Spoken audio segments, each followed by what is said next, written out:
Ketika membicarakan sejarah penyebaran Islam di Jawa, nama-nama Wali Songo selalu disebut. Tapi jauh di barat pedalaman Jawa Tengah, tepatnya di tanah Banyumas, berdiri seorang tokoh besar yang tak kalah penting, Syekh Makdum Wali. Ia bukan sekedar utusan dari kerajaan Islam pertama di Jawa, tetapi juga pemikul misi besar, menyampaikan Islam dengan damai dan kearifan. Assalamualaikum warahmatullahi wabarakatuh. Perkenalkan, nama saya Aisyah Amalia. Saya mahasiswa dari Prodi Pendidikan Agama Islam dari UIN Saifuddin Zuhri Purwokerto. Di sini saya akan sedikit bercerita tentang wali di daerah Banyumas, yaitu Syekh Makdum Wali. Sebelum saya bercerita tentang Syekh Makdum Wali, ada baiknya kita berziarah dahulu dan melestarikan tradisi lokal yang sudah biasa diajarkan di daerah sini. Untuk itu, mari ikuti untuk kita berziarah. Kisah seorang utusan dari Demak yang berjalan jauh ke Pasir Luhur, mengajarkan tauhid, menanam iman tanpa pamrih, tanpa sorot panggung. Dialah Syekh Makdum.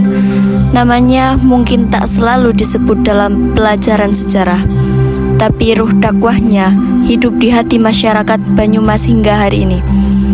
Ziarah bukan sekedar datang, tapi menyambung rasa, mengenang jasa, dan memperkuat keyakinan bahwa Islam datang dengan kasih dan disebar oleh orang-orang pilihan dengan cinta dan keikhlasan.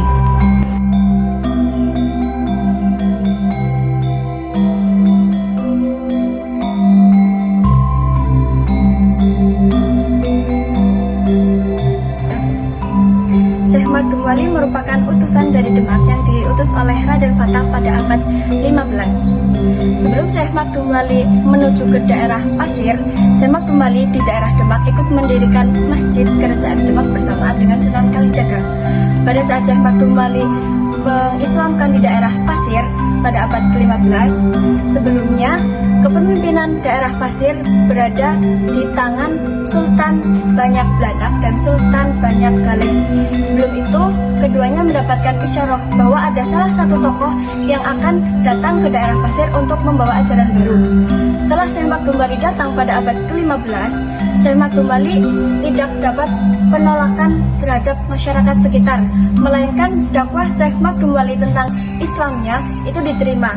Tetapi ada peperangan dari orang dalam, yaitu Carangandul, itu berupa bupati di daerah Pasir. Nah, lanjut di sini adalah makam Sultan Prabuhara. Sultan Prabuhara adalah pengawal dari Syekh Makdum, yang mana Sultan Prabuhara ini adalah masih keturunan dari Pajajaran, sama dengan Sultan Banyak Blanak dan Sultan Banyak Galeh. Kemudian salah satu peninggalan yang didirikan oleh Syekh Makdum Wali adalah Astana Gula Gumanto.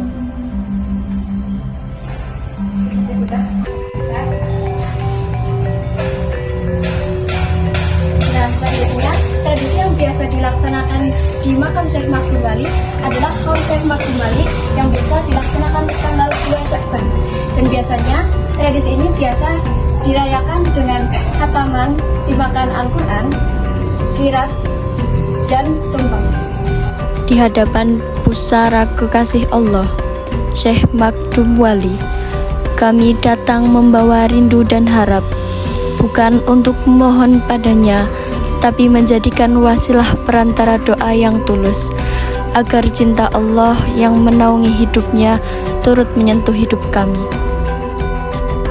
Perjalanan dakwah Syekh Makdum Wali. Setelah Syekh Makdum Wali berhasil menyebarkan Islam di daerah Pasir, kemudian Syekh Makdum Wali bersama Sultan Banyak Belanak melanjutkan dakwah di daerah Sungai Citarum bersama dengan 9 wali. Kemudian Syekh Makdum Wali bersama Sultan Banyak Belanak kembali ke daerah Pasir.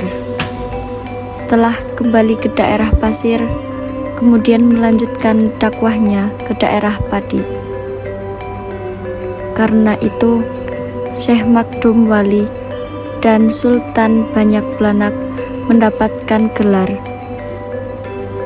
menjadi Senopati Mangkubumi I dan Senopati Mangkubumi II. Nah, tadi kan sudah dijelaskan tentang siapa Syekh Makdum Wali, tradisi, dan bagaimana penyebaran Islam di daerah Pasir. Mungkin kurang lebihnya hanya itu yang bisa saya ceritakan. Cerita ini berdasarkan diambil dari wawancara juru kunci dari Syekh Makdum Wali sendiri. Mungkin kurang lebihnya mohon maaf. Saya pamit undur diri. Wassalamualaikum warahmatullahi wabarakatuh.